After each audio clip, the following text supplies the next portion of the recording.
What is the relationship between user experience and service design? I'm going to start with user experience. User experience is what Nielsen Norman Group is really well known for, thanks to Don and Tog and Jacob. It is anything the end user comes across.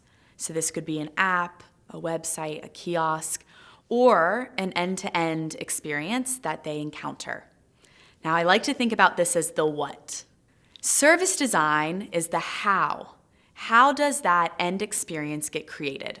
So we're speaking internal organizational, the people, the processes, the technology that have to align in order to make all the different pieces of the user's experience. Why do you have to have both? Well, you can't have one without the other. Think about them as the same coin, but different sides. You can't have the end experience if you don't have anyone to create it, and you can't create something if you don't have an end user to experience it. Understandably, organizations tend to divide themselves based on the user's experience. So you have marketing, sales, product development, customer support. The problem is that the user usually doesn't experience them in this siloed nature. Really, they experience multiple different touch points from these different silos, and that's where service design comes in. Service design aligns these different departments and silos in order to create the end user's experience that you as an organization want. The problem with only thinking about the user's experience is that we get what we call a delivery gap.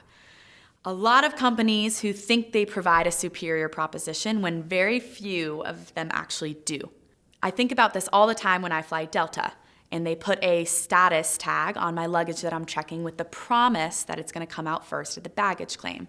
Now, that would be an amazing user experience. However, they've never aligned the people, even third-party people who work at airports, to provide that superior experience that I now expect because the promise has been made. So while they have good intentions when it comes to user experience, they're not practicing service design, thus I'm left disappointed.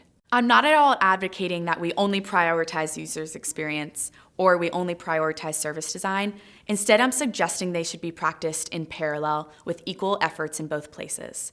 As you come up with innovative ideas for your user's experience, think about how they are going to be delivered. This way, we live up to our customers' expectations.